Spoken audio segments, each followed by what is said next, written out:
Oh boy, do we have a lot to break down in this video, guys. Google's earnings are out. Microsoft, we have to talk about Visa and Phase and a couple other companies as well. And of course, we have to break down the overall markets, kind of where my head is at. So sit back, relax, take a sip of your water, stay hydrated, guys, and let's dive into the video. And oh, by the way, if you all find value, hit that like button and make sure to subscribe. So what you guys can see here is, well, like we talked about in my earlier videos, we ended up having a green day in the stock market. The S&P closed up 1.6%, Russell up 2.7%, NASDAQ up 2.1%, as we had the Dow close up a little bit over 1%, and the VIX went down 4.6% on the day. And let's see here the metals, gold up 0.2%, silver up about 0.6%. You guys can see when we made my previous video earlier today, we were at about 385 on SPY, and you guys can see a little bit after that, and after the bell here, which we'll get into why this is happening,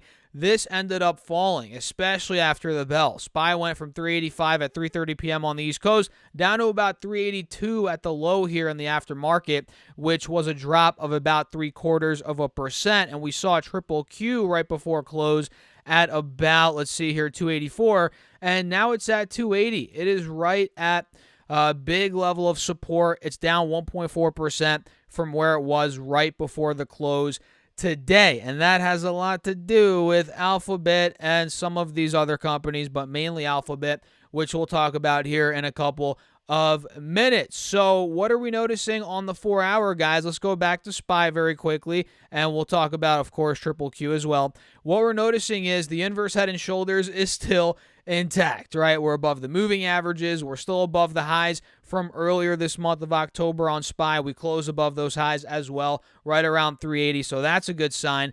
And as long as we do hold 380, which as of now we are, that's going to be good for the bulls. Now, the bulls need to break out of I'd say, the highs from today and 390 roughly. That'd be very good for the bulls in the short term. But right now, we're, waiting on these earnings. We got Google and Microsoft, but we have more later this week. Meta, Apple, Amazon, and a bunch of other companies. So let's see triple Q. This is right under still, and it closed under. And now that it's after the bell, it's dumping under the highs from earlier this month of October, being about 284, 285. So I've been saying this the past couple of videos, we got to break 285. If that does end up breaking, we could end up filling the gap to about 295, 300. If that were to break, 310, 315, maybe even further. But let's not get ahead of ourselves, guys, because we got to go over these earnings now, which weren't the best, especially for Alphabet, which you guys know is my biggest individual stock holding. Let's talk about that now, guys, and if you are finding value, hit that like button. Make sure to get your 15 stocks for Moomoo, especially if you're an Alphabet investor here after the bell.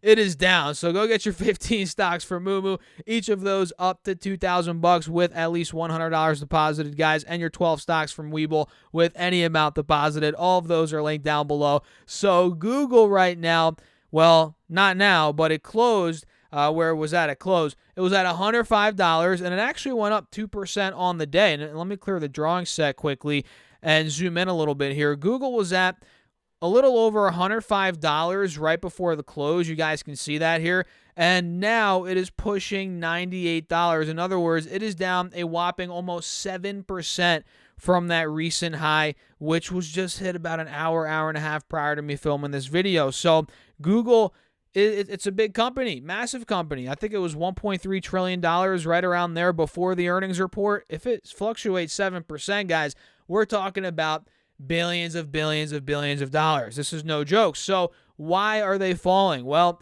there's a lot of reasons why they're falling. Earnings per share came in at $1.06 versus $1.25 estimated. So that came a little bit under, I guess, a decent amount under, a little more than a little bit under the estimate. And revenue came in under the estimate as well, $69.09 billion versus $70.91 billion estimated. So to break down the revenue a little bit more, again, it missed overall, and we'll talk about YouTube ads in a second here. Google advertising revenue came in at $54.48 billion, of course, being the majority, the biggest chunk here of the revenue. Google Cloud revenue came in at $6.87 billion. YouTube ads revenue came in at $7.07 billion, which they actually missed a little bit on YouTube ads revenue. The estimate, I believe, they came about $400 million short of the estimate, which, I mean, it's not the end of the world, but yeah, revenue came in a little soft, and EPS as well, and it makes sense. We're seeing what's going on with a lot of these advertising-heavy businesses. We're seeing what's going on with Meta. We're seeing what's going on with Snapchat. Their stock just dumped, 30-40% a day, and it's since rebounded, which is crazy. That, talk about volatility. But there's pressure on these companies. And think about it. If we get deeper into a recession, there's no doubt that Google could have more downside. Earnings could come down. Revenue could come down because think about it. If companies are allocating less money to marketing, less money to advertising, that means less money in Google's pockets. And why would they be putting less money to marketing? Well, there's not going to be as many people out there willing to, go and buy different products. They're going to be sticking to necessities because inflation's eroding purchasing power. And, you guys are seeing it in real life. This is what a lot of people are dealing with these days, right? A lot of inflation. Your dollar's not stretching as far out. And who knows? Who knows how long this is going to last? I mean, inflation, maybe it's peaked, but it hasn't really started to dump yet. It's not like the numbers are coming down aggressively. They're just not there yet. So there's a lot of uncertainty. Recessions, we're technically in a recession, but, if unemployment really starts getting out of hand, which I think as of the last report, unemployment was, I forget, what was it, 3.5, something like that. If that starts getting out of hand, people losing their jobs, hey, that's not going to be good for Google, but hey, it's going to be good for me because long-term I am a long-term Google believer, and I'm holding the stock for at least 10 years. So if it comes down in the short term in this little 1, 2, 3 year, I don't know if it's going to last 3 years, but in this bear market that we're in, let's say it lasts another 12 months, 6 months, 18 months, who knows? If it comes down and it starts getting to the 80s, hey, I'm going to be buying shares left and right. And am I buying right now after the bell? I'm not buying right now after the bell.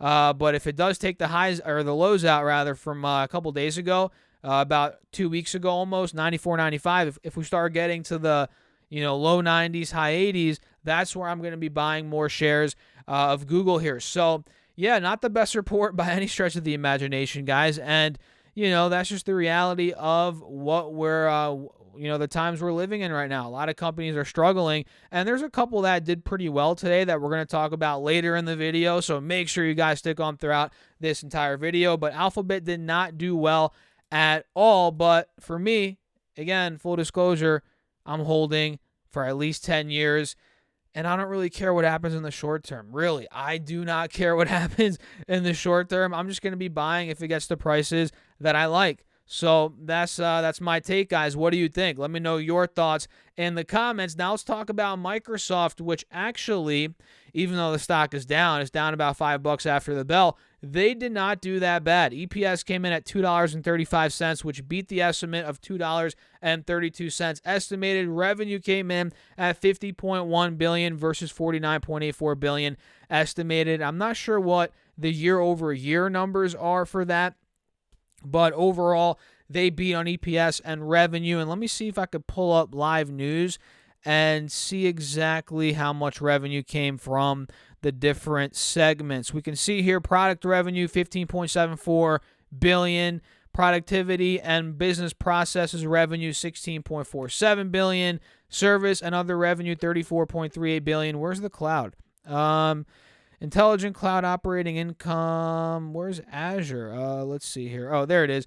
Azure and Cloud Services revenue up 35% year over year, which is solid. That's still growing like a weed, guys.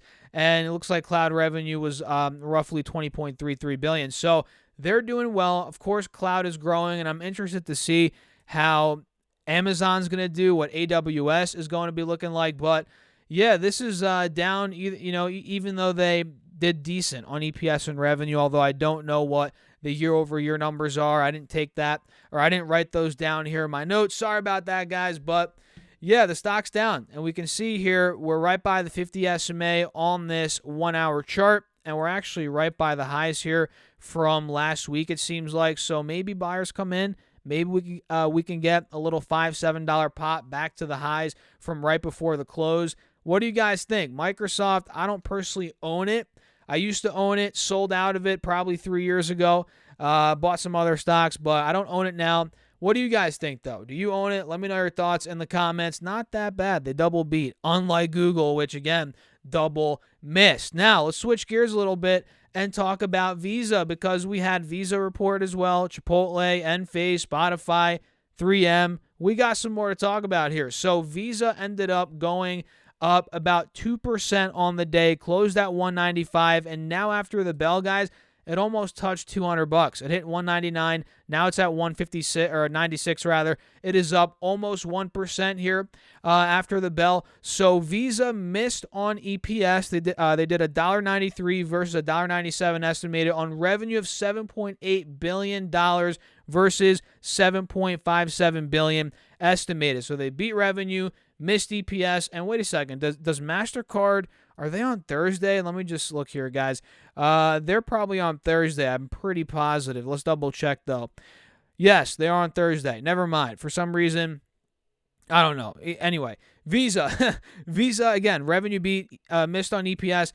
And look at the chart here. This is very important. Visa is ripping above the moving averages, even though it's overbought, no doubt about it.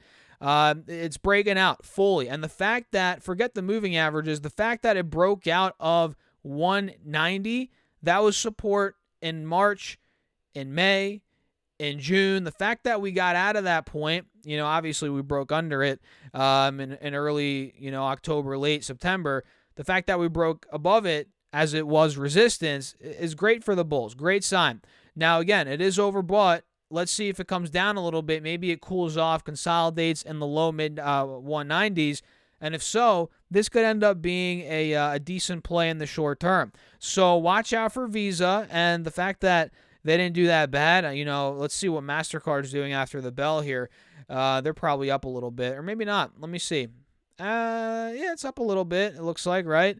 Or maybe not. But either way, I'm watching MasterCard as they are reporting in 2 days, and obviously they're a big competitor to Visa. Let's see Chipotle, CMG, which I have to go to Chipotle, guys. It's been a while. I used to be a big customer of Chipotle, especially in college. But after that, I haven't been going much, especially in the past year or two since COVID. I mean, I've talked about that on the channel before. We're not going to get into that in this video because I get on these side tangents talking about Chipotle. But, overall in my area, they're understaffed. They close early. You can't go in and pick up or, get your food. You got to order online. At least that's how it was, about a year ago. And, really, I haven't been at Chipotle in a long time. But overall, it's good food. You guys know the product. I mean, you probably had it before. And they ended up doing pretty dang well on earnings. Adjusted EPS came in at $9.51 versus $9.16 estimated. And you guys can see here, the stock, number one, is, actually, hold on a second. It ripped the 1660. Now it's actually lost that entire gain. What the heck's going on here? It looks like it's up a little bit, but pretty much at break even right now. It did revenue of $2.22 billion versus $2.23 billion estimated. So they missed revenue slightly. They beat EPS, adjusted EPS. The stock again shot up initially about 5%. Now it lost that entire gain. But overall, I mean, looks like it's trying to break out here on these moving averages, maybe up to 1750 on the 4-hour chart. You guys can see that, right? So overall, not bad from Chipotle. And I think I was reading they're looking to they see 235 to 250 new restaurant openings in the fourth quarter. Not too bad. So, yeah, Chipotle is growing, year over year. I'm not sure what the number is, but I'm pretty sure last time I was analyzing them, the revenue growth's got to be decent year over year. I forget exactly, but I think low single digits, like 10, 15-ish%. I got to double check on that. I could be way off. Again, it's been a couple of weeks since I've looked at their numbers, but yeah, not bad from Chipotle. I could see it playing in, right in here, 16 to 1700, 1750. So another one that we got to look at, which we've seen a ton on this channel, guys. We've covered it a ton. It is Enphase. This one up 5% on the day, and you guys can see here after the bell, it is up $13. Yeah, it is pumping here after the bell, guys. It actually got to 287 at one point, which means it was up 8.5% at one point at its peak after the bell. And on the 4-hour chart, we can see this wedge. We're actually now breaking out of the wedge. We're breaking the 180 SMA as well. This could end up going towards 300, 325, which is where it was just a couple of weeks ago. Not too long ago, guys, about a month and a half ago. So Enphase ended up beating on adjusted EPS $1.25 versus $1.08 estimated on revenue of $634.7 million versus $610.65 million estimated, and they guided up on revenue for the next quarter, which is what you want to see, especially in a growth for a growth company, guys. So revenue came in, or revenue for the next quarter rather, is 680 to 720 million. That's what they see versus the 660 million estimate. So that's good, very, very good, and that's running up the stock here, $13 after the bell, as you guys can see. And I'm gonna set my alert at about 285. And Enphase is one of those stocks, seriously, that even though it's overbought, it could still run up even more. Trust me, guys. I'm going to put my alert. I already did at 285. We're going to be watching it there. If that point ends up breaking, there could be more room to go. So what do you guys think about Enphase? Let me know your thoughts in the comments. Now let's talk about two more stocks. One of them is Spotify, ticker symbol SPOT. So they lost 99 cents. And mind you, guys, this is in euros and earnings per share. Excuse me, guys. Jeez. Let me get some water, actually. I made it the whole video without, any coughing or this, that, the third, right? So they lost 99 cents EPS, again, in euros, and they did revenue of 3.04 billion euros with total monthly active users up about 20% to roughly 456 million users. And I believe this stock, guys, this was $300 at one point, right? Almost $400. Holy crap. And now it's what? $97. Is it up after the bell? Down after the bell? Let's see. It's actually down about 6% after the bell. So this thing is down massively. We're probably down what? 75% on this stock. Let's see. From all-time highs. Yeah, I nailed that. 75, 76% from all-time highs. So, yeah, at this point, guys, I'm not a big consumer of Spotify myself personally, although that doesn't mean anything in the grand scheme of things. There's 456 million people that are. But me personally, I don't use the app. Don't have. I've always been an Apple Music kind of guy, and you guys might be like, "Oh, this guy, this goober, this noob, he's using Apple Music." Well, I'm that guy. I also use YouTube Music. I have YouTube Premium. I mean, it's the best $17 a month I spend is on YouTube Premium. And I also have SoundCloud. That's another one that I use. I don't pay for that. I have the free version, but I don't use Spotify. I haven't done much research into it, so I'm personally not gonna buy it. I'd rather just buy, to be honest, Google or, the S&P 500 index fund. Much rather buy that over Spotify. But, looking at it here, again, they're doing pretty decent on monthly active users, which is really the metric that you got to look at for companies like this. If that starts declining heavily, which I'm sure it has from, recent years because the company's been growing. But, if it declines heavily from here, that's going to kill the stock. It really is. And, I mean, it's already down 75%, so how much more down could it go? But then again, it just hit a fresh low a couple days ago at $78. So Spotify is one you got to watch. It's not one that I'm pumped about personally, but hey, they did all right on earnings, and they're still looking good on monthly active users. Let's see how it moves here in the short term. And the last one here is 3M. They reported earnings this morning, $2.69 versus $2.62 estimated on revenue of $8.6 billion versus $8.73 billion estimated. So they missed on revenue, beat on EPS, and the stock is actually showing an inverse head and shoulders here. Look at that. We have the left shoulder right here, head right here, And then we have the right shoulder. I might have butchered that, but you guys know what I'm talking about, right? You guys see that clear as day, and we actually closed slightly above both moving averages here. So even though 3M is not the sexiest stock by any stretch of the imagination, the chart doesn't look that bad, and they beat on EPS. And did they raise their dividend? That'd be good if they did do that. I'm not sure when the last time they even did that was. It looks like here they've been paying a steady $1.49 per quarter.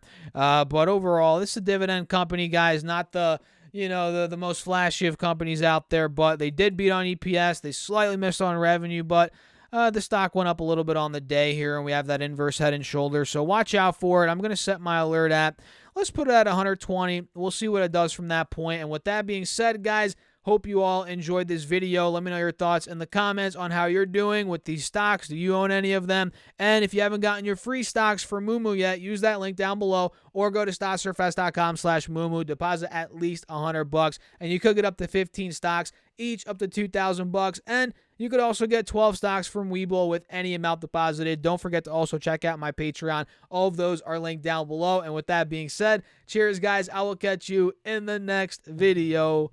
Peace out.